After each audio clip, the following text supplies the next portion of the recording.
श्री कृष्ण कहते हैं कि जो व्यक्ति आलस्य से भरा होता है वह व्यक्ति जीवन में कभी भी सफल नहीं हो सकता है। इसलिए यदि मनुष्य को अपनी सफलता पाना है तो आपको कठिन परिश्रम और आलस्य को त्यागना होगा।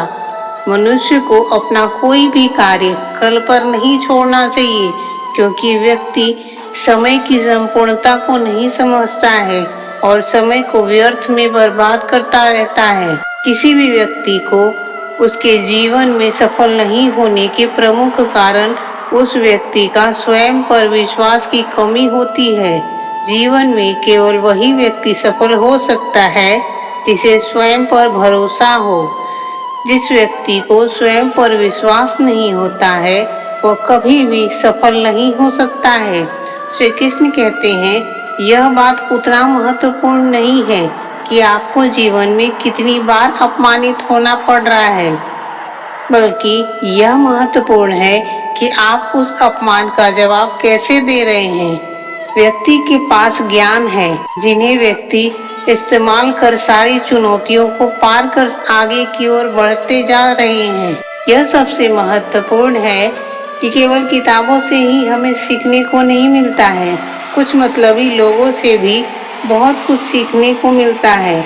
गलती भी वही व्यक्ति से होता है जो व्यक्ति अपनी मेहनत से कार्य करता है।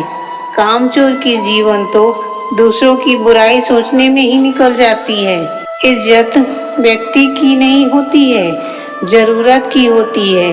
जब जरूरत समाप्त हो जाती है तो व्यक्ति की इज्जत भी समाप्त हो जाती है। व्यक्ति को परिस्थिति के अनुसार बोलने की भी आदत रखनी चाहिए, वरना सारी उम्र केवल सुनना पड़ता है। श्री कृष्ण कहते हैं कि चिंता उतनी कीजिए जितने में काम हो जाए, उतना नहीं कि आपका जीवन ही संकट में आ जाए। आप अपने शब्दों को कितनी भी समझदारी से बोलिए, परंतु सुनने वाला व्यक्ति अपनी योग्यता और अपने मन के विचारों के अनुसार ही उस शब्द का मतलब निकालता है। यकीनन जो आपको भूल चुके हैं वो भी आपको स्मरण करेंगे। केवल उनके मतलब के दिन आने तो दो। जीवन की कहानी यही है, इसमें मन चाहा किरदार नहीं मिलता है। जिंदगी तो केवल अपने दम पर ही जी जाती है, दूसरों के कंधे पर तो केवल अर्थी उठाई जाती है। आपकी मुस्कुराहट आपके चेहरे पर भगवान का हस्ताक्षर है, उसे अपने आंसुओं से धुलने या क्रोध से मिटने न दें। कोई भी व्यक्ति हमारा मित्र या शत्रु बनकर इस संसार में नहीं आता है। हमारा व्यवहार और शब्द ही लोगों को मित्र या शत्रु बनाते हैं। जो व्यक्ति हमेशा दुख का रोना रोता है तो उसके द्वार पर खड़ा सुख भी बाहर से ही लौट जाता है। श्री कृष्ण कहते हैं, जिनके पास उम्मीद है वह व्यक्ति जीवन के हर परीक्षा को पास कर जाता है। प्रत्येक व्यक्ति अपना नहीं होता है, यही सच्ची बात है। किसी दूसरे का कष्ट देखकर अगर आपको भी कष्ट होता है तो समझ लेना तुम्हारी आत्मा में परमात्मा का वास है। तुम्हारी आत्मा में परमात्मा विराजमान है। केवल सुकून ढूंढिए, क्योंकि सारी जरूरतें कभी पूरी नहीं होती है। किसी व्यक्ति के आज को देखकर उसके भविष्य का मजाक मत उड़ाइए, क्योंकि समय में इतनी शक्ति होती है कि वो कोयले को भी धीरे धीरे हीरे में बदल देती है।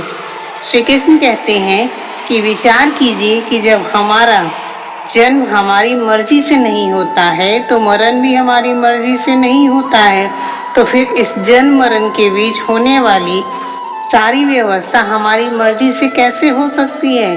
आज के ज़माने में सुखी वही लोग हैं जो स्वार्थी हैं, क्योंकि यही इस युग की सत्य हकीकत है। हवाएं अगर मौसम का रुख बदल सकती है, मुसीबत के पल जरूर बदल सकती है। यह निश्चित बात है कि आप काम खत्म नहीं कर सकते हैं अगर आप काम शुरू नहीं करेंगे। किसी भी काम का सबसे कठिन हिस्सा काम को शुरू करना है। कभी हार मत मानिए।